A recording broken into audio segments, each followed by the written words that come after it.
Good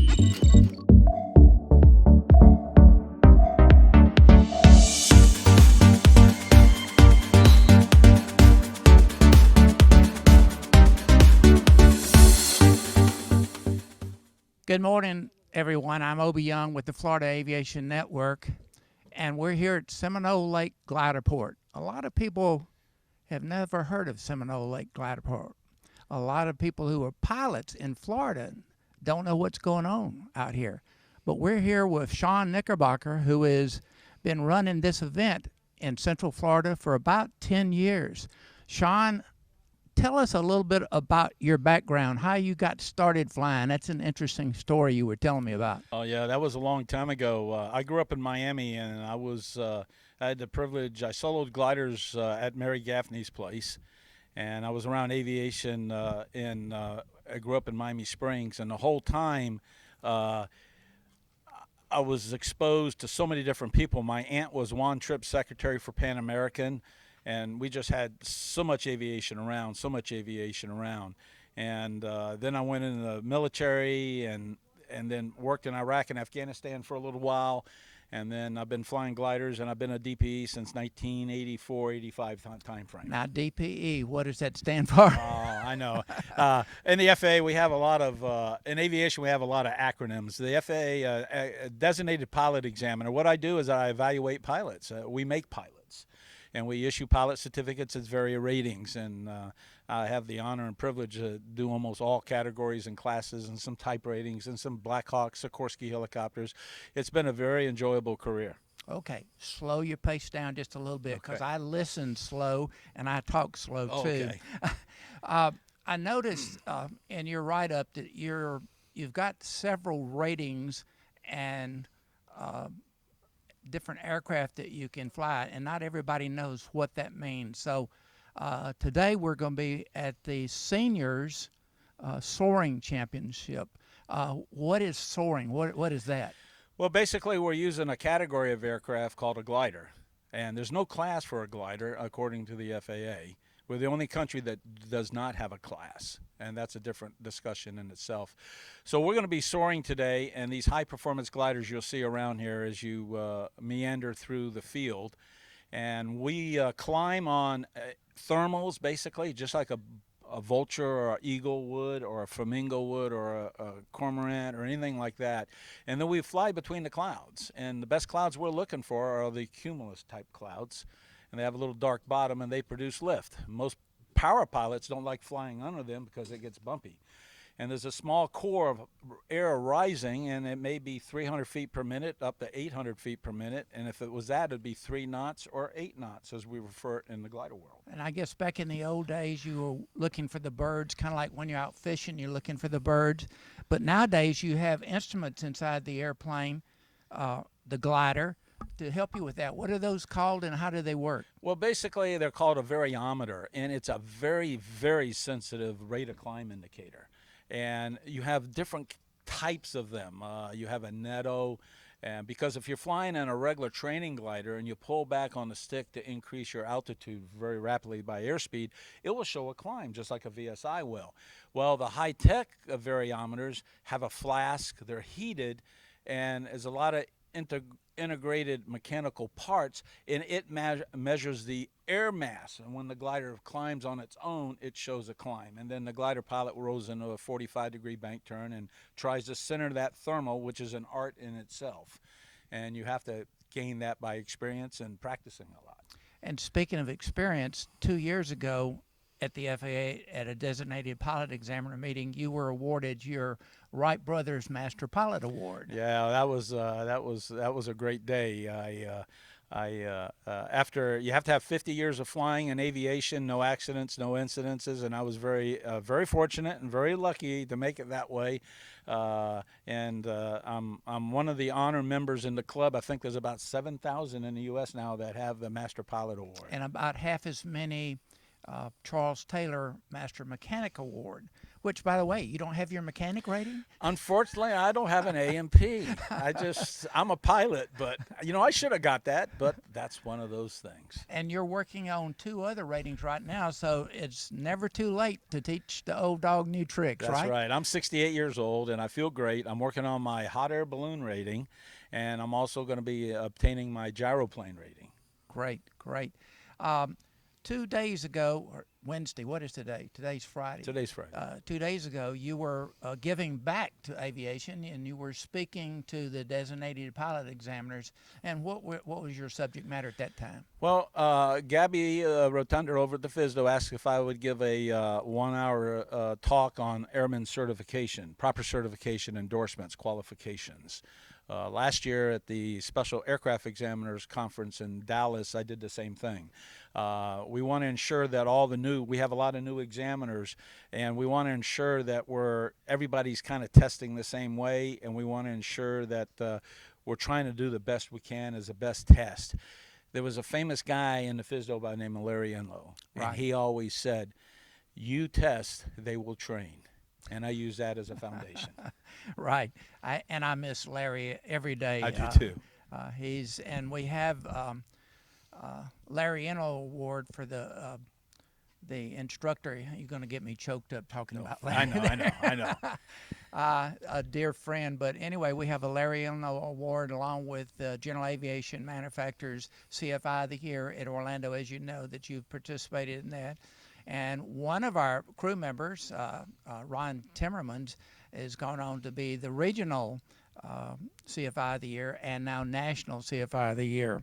And we've got about 3 more minutes before they start. No, we're good. We're good. Okay. The other pilot that's flying with me today, he's going to take care of everything. So we're good. We can keep on trucking on. Okay.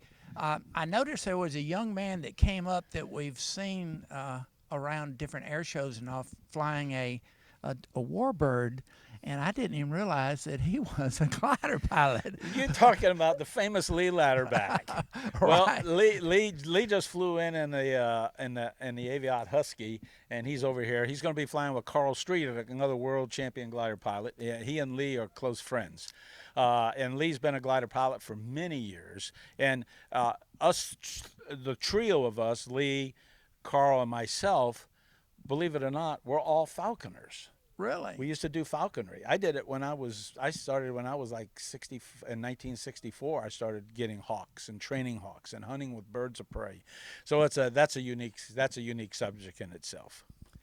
Okay, I think we're running on the clock right now. Let's talk a little bit about today's activities, what you're doing, and what's going to be going on this week. And now, let me make sure that the audience understands that this is a world-class event. It happens every year in Florida, right here. It's like the Olympics for aviation, for soaring.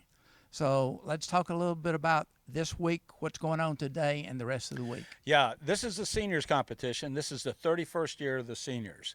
And as Obie mentioned, I moved here in 2012, and I've been participating. You have to be over 55 years old to participate in it. It's all the world-class glider pilots are here. And we have about 60 some odd gliders here that will be launching in about 45 minutes to an hour. It takes total time to launch. And we have tasks we have to fly. And then the whole week, we fly these tasks, and they're points with a 10-mile circle, 5-mile circle, and basically who can get around and maximize the distance at the highest speed wins the day. You start out with 1,000 points. There's handicap because there's various designs of gliders out here. Some are really big, some are really small, so there's a handicap. And then once you get a handicap, like a couple years ago, I flew Steve Fawcett's Ash, an ASH 26 MI. It's 26 meter, and I had a course speed of 86 miles an hour, and after the handicap, I was at 42 miles an hour. So, that's what we do. But we'll be launching all the whole week. Today's a practice day. Tomorrow the competition starts. The public is welcome to come out. The contest director this year is Rich Owen, who's the vice president and manager of Seminole Lake Soaring. John Good, he is the record and tasks, the CD, also part of the contest director. So it's going to be an exciting week. Now, You mentioned several people, and last year Brian interviewed a couple of them that were notable quotables that went on to other competitions throughout the world, and I think they're both back today. Carl Striedick is here. His glider is a duo discus. It's on the tail of the glider, and you'll see on the trailers these letters: Hotel 7, Romeo Tango, RT, or Romeo 9. These are the competition numbers, and Carl Striedick is Kilo Sierra. His number is Kilo Sierra. The glider we're flying is 1 kilo.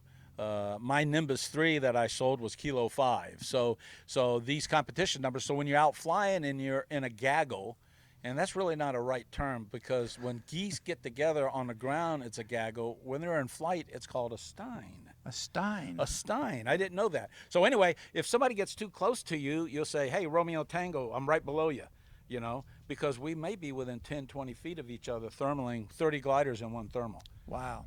A lot of fiberglass close by. Speaking of people from different places, I know there are people. This is a world-class event. Now, what are some of the countries that are participating, or the people from those countries? We have some people from South America. We have the pilot's flying me. He's from Belgium. We have people from Holland. We have people from Germany. We have people from all over the United States. All over the United States.